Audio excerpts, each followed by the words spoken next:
குளித்தலையில் 1800 ஆண்டுகள் பழமை வாய்ந்த காசிக்கு நிகராக பிரசித்தி பெற்ற கடம்பவனேஸ்வரர் கோவிலில் 14 ஆண்டுகளுக்கு பிறகு குடமுழக்கு விழா வெகு விமர்சையாக நடைபெற்றது. 50,000க்கும் மேற்பட்ட பக்தர்கள் சுவாமி தரிசனம் செய்து வழிபாடு.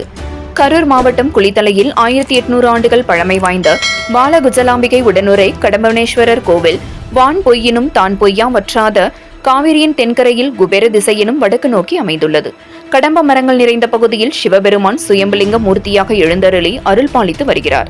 காசி திருத்தல பெருமையை காட்டினும் விஞ்சிய அருள் வழங்கும் சிறப்பினை பெற்றதுமாகவும் காவிரிக்கு தென்கரையில் 2வது தேவார பாடல் பெற்ற தலமாகவும் அப்பர், அருணகிரியார், ஐயழடிகள், காடவர்கோன் போன்ற அருளாளர்களால் பாடப்பெற்ற திருத்தலமாகவும் விளங்கும் இக்கோவிலில் பாலகுஜலாம்பிகை எனும் முற்றிலா முலையம்மை உடனுரை அருள்மிகு கடம்பவனேஸ்வரர் காலை கடம்பர் எனும் வழிபாட்டு சிறப்பு மிக்கவராக பக்தர்களுக்கு அருள் பாலித்து வருகிறார்.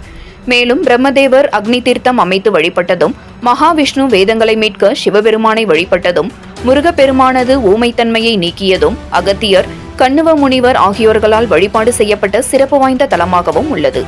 இந்த ஆலயம் அமைந்துள்ள பகுதியானது குபேரபுரி, பிரம்மபுரி, ஞானபுரி, கந்தபுரி, தட்சிணகாசி, கடம்பந்துறை என பல பெயர்களால் அழைக்கப்பட்டு வருகிறது.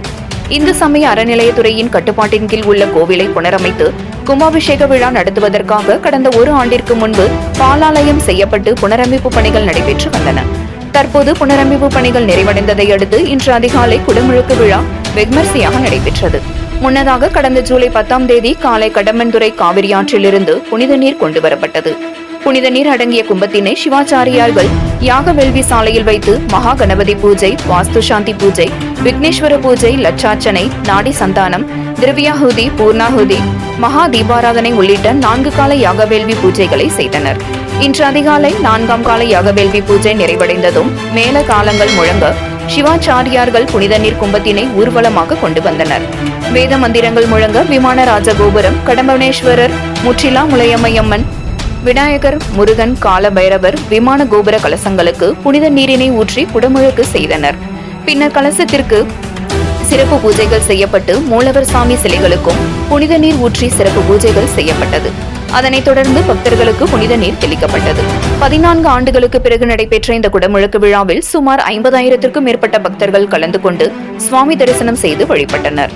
இந்த கும்பாபிஷேக விழாவில் குளித்தலை எம்எல்ஏ மாணிக்கம், கிருஷ்ணராயபுரம் எம்எல்ஏ சிவகாமி சுந்தரி மற்றும் அரசு அதிகாரிகள் பலரும் கலந்து கொண்டு சுவாமி தரிசனம் செய்து வழிபட்டனர். கும்பாபிஷேக விழாவிற்கு வந்திருந்த பக்தர்கள் அனைவருக்கும் ஆன்மீக சங்கங்கள் மற்றும் தன்னார்வலர்கள் பலரும் அன்னதானம் செய்தனர். 7 கிரீன் நியூஸ் செய்திகளுக்காக கரூர் மாவட்ட செய்தியாளர் சீனிவாசன்.